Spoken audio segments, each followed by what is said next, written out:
Hello and welcome to another session on Oracle Applications Training. Today I want to talk about the work in process. This is also known as the WIP module. This module is used to generate discrete jobs, process those discrete jobs, perform the transactions involved with those jobs, such as material movement or resource application, and the completion of those jobs into final assemblies. So, if you would follow along, go to your work in process menu. You should see a very similar menu to the one you see here. First thing I want to do is go into my discrete jobs form. I can look up specific jobs if I wish.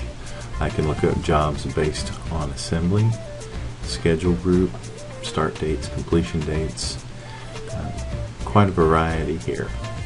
A lot of times I'm just looking to see what jobs are open.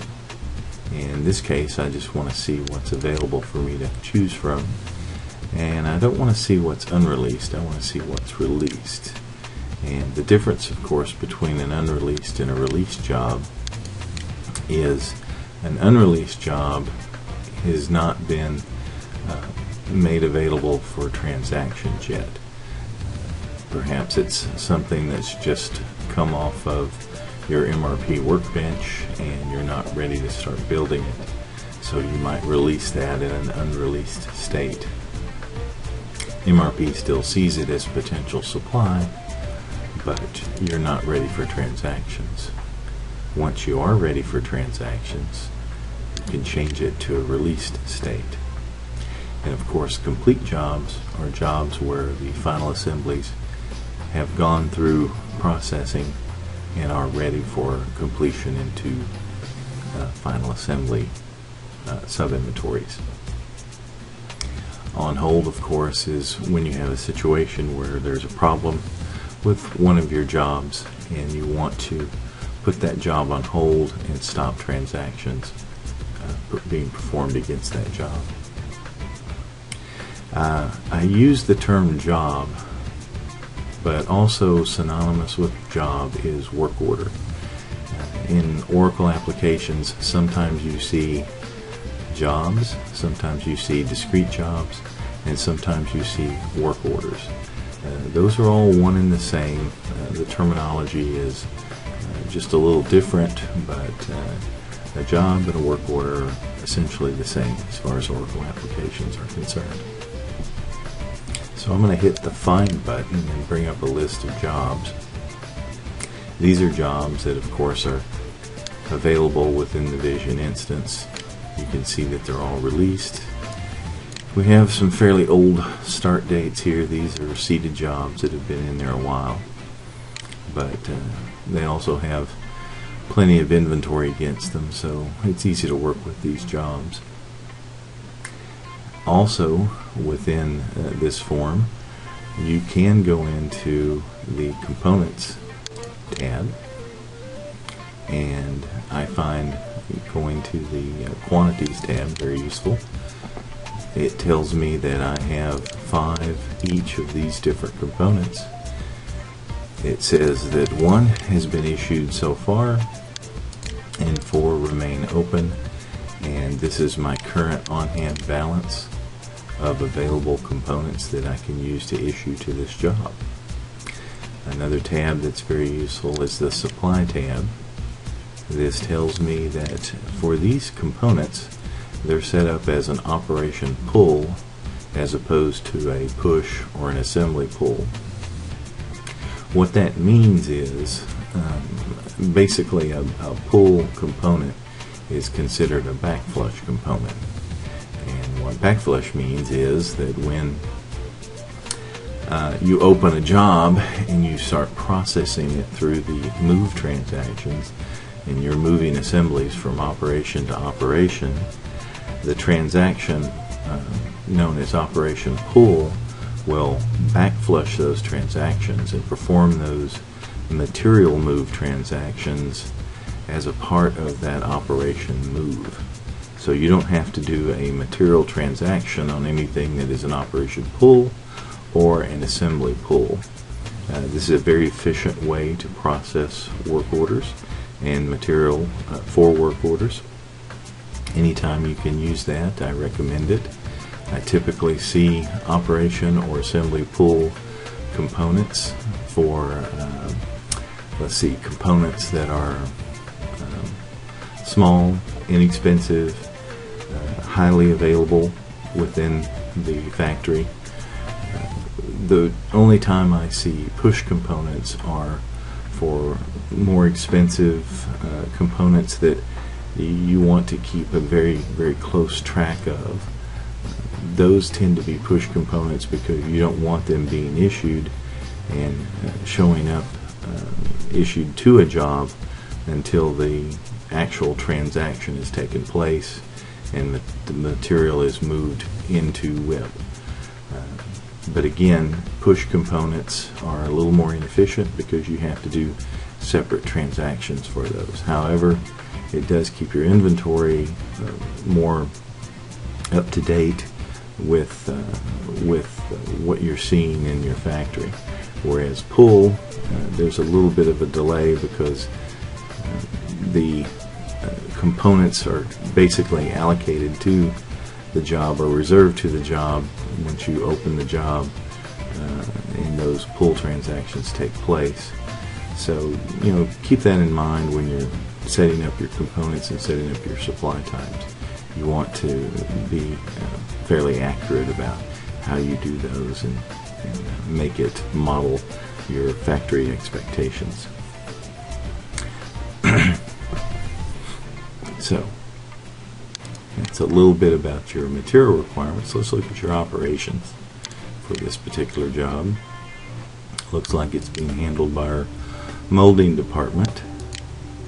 Looks like there's 40 in queue, 10 in to move. Actually, 10 are completed. So this job has had a little bit of work done on it. There have been some moves through this operation. Here are the dates of those transactions, and here's the description of the operation that took place. So if we wanted to look at the resources, we can see that here are the two different resources. There's a labor resource, and then there's a injection mold resource. If we look at the quantities on those, 5 are required, 1's been applied. So it looks like there's been a little bit of work on this job. If we look at scheduling and how MRP is currently looking at the job, both of these are scheduled. A scheduled resource means that your material resource plan is planning that particular resource and scheduling it and developing capacity requirements for it. And if we look at the costing, we can see that it looks like the charge type is based on the WIP move.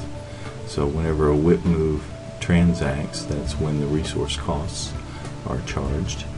This particular one is charged at a standard rate, whereas this one is charged at a specific rate for that resource. Alright, so that tells us a lot about our particular job.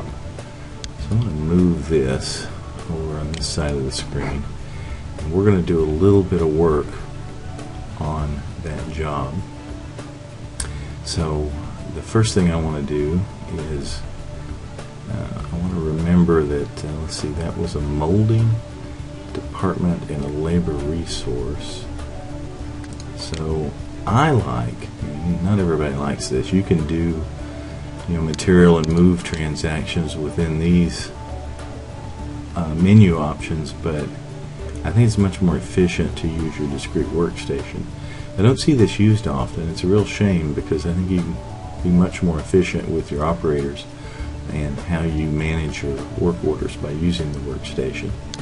I think a lot of the confusion of the workstation is selecting the department and resource,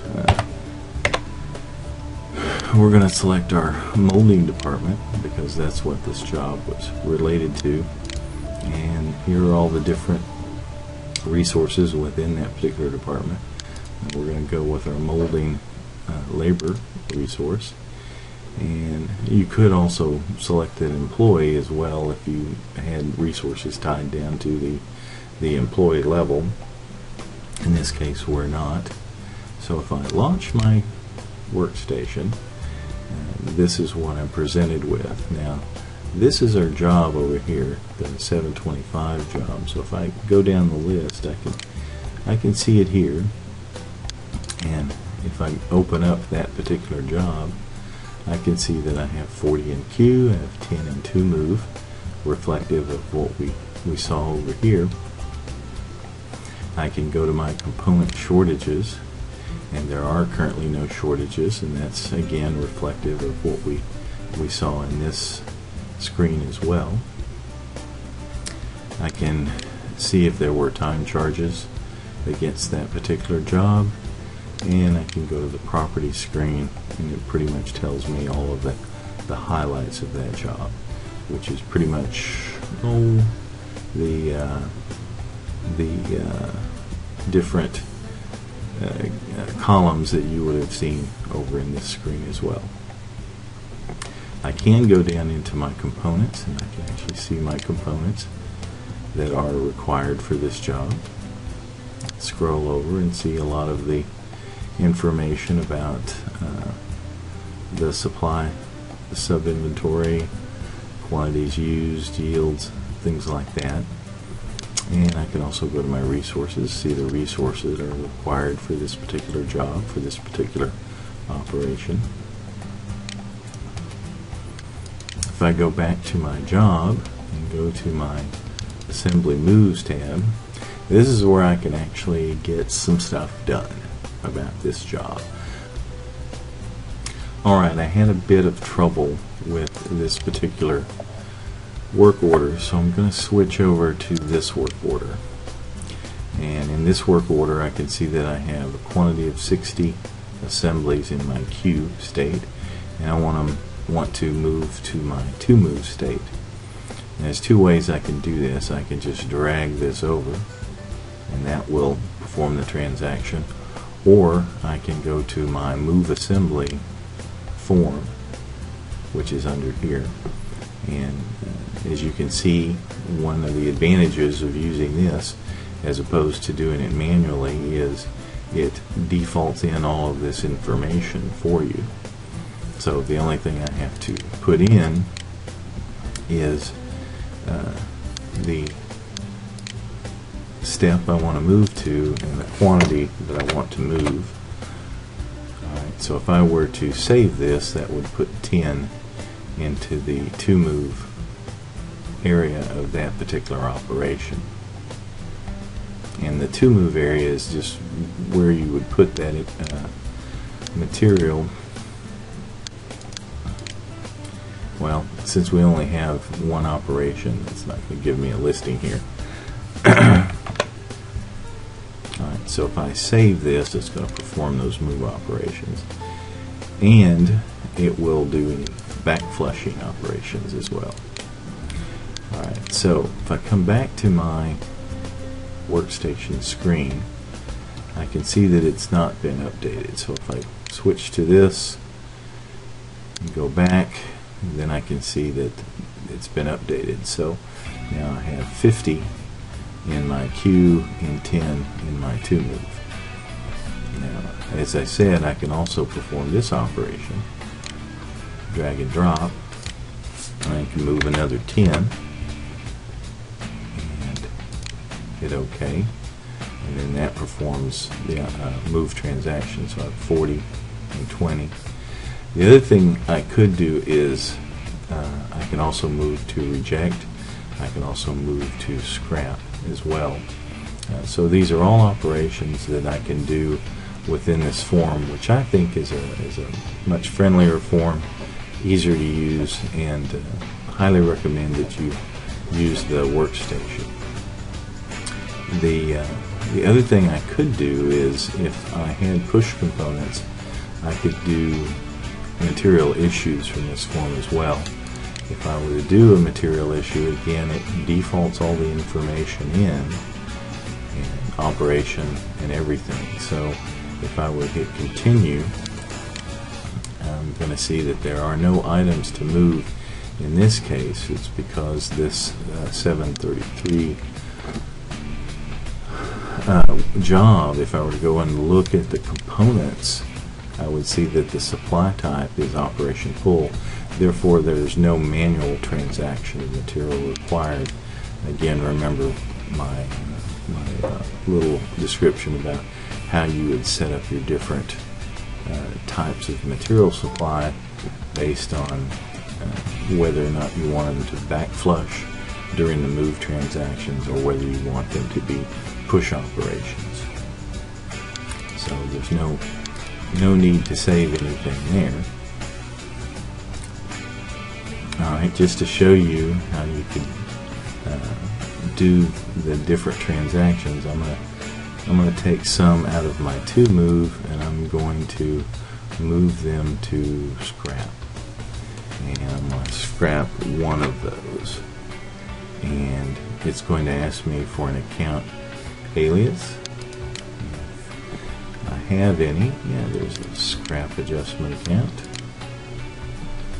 And gives me my scrap account that I could see here as well if I wanted to change that account. Otherwise, it defaults in that scrap account.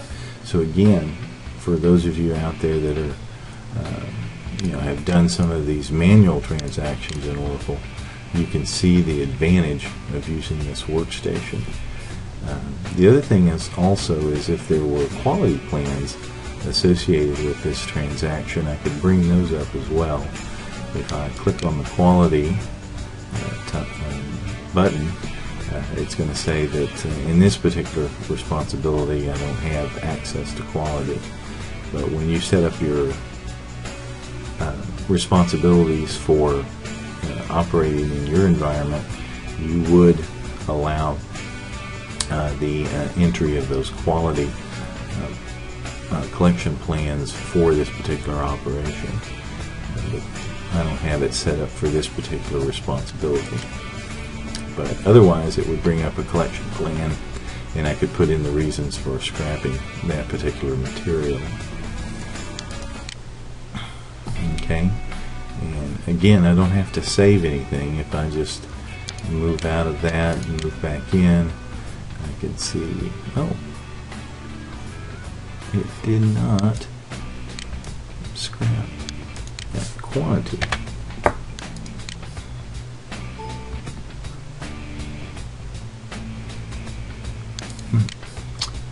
Why did that happen?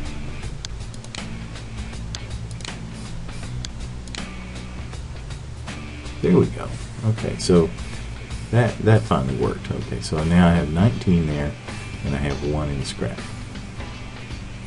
Okay, the other thing that you can do here as well is you can charge resources. For instance, say I had a labor resource, an employee resource that I wanted to charge, and I wanted to do a manual resource time entry.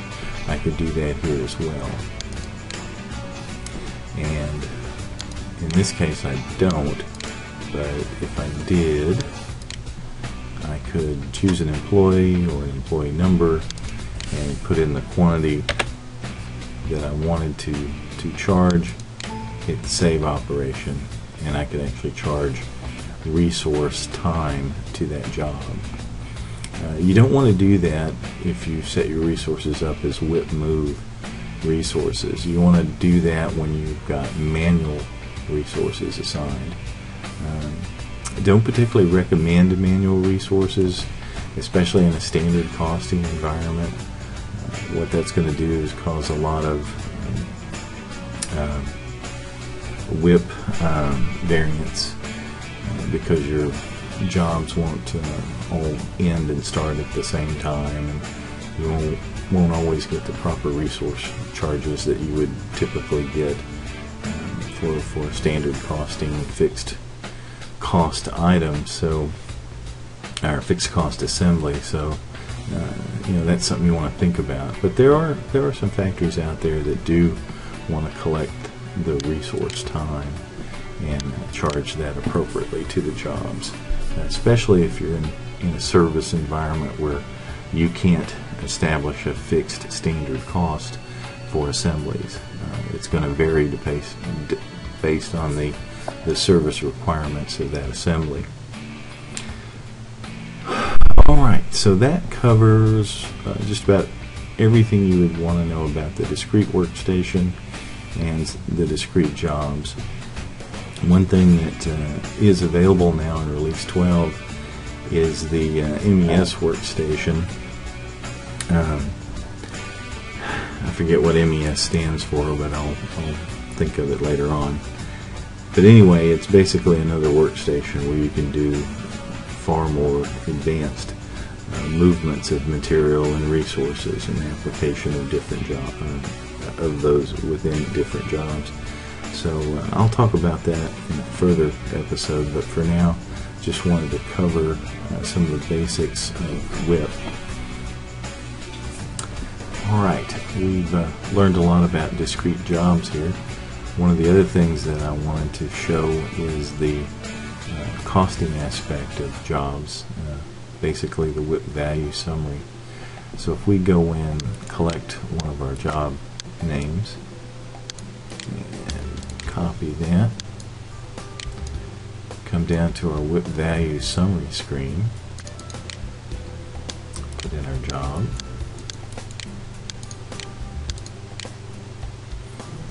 and here we see that it's found that particular job.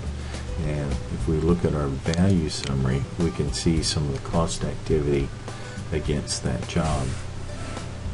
In this case, we've got some material cost that's been incurred, and we've got some resource cost that's been incurred, as well as some overhead.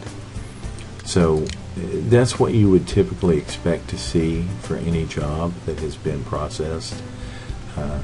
In this case, there are 50 on this job, but we haven't completed any or relieved any, but we have incurred some cost, and that's typically what you would see for a job that's in process of being completed.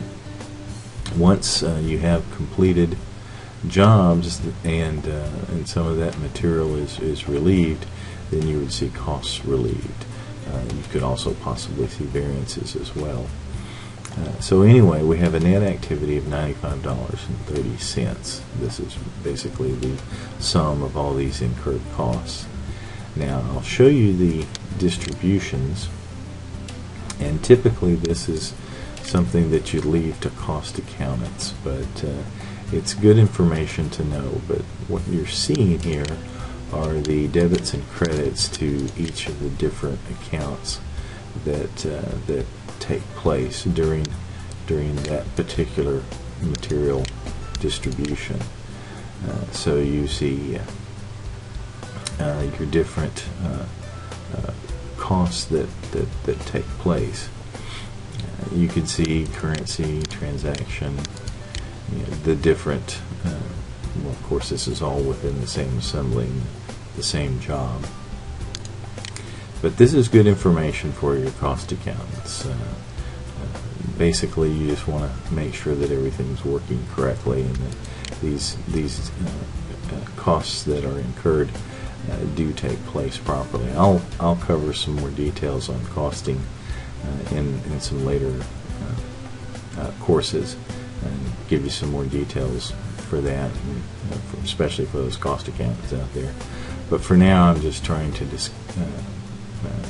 get everyone to understand the basics of WIP, and so let's kind of recap what we went through.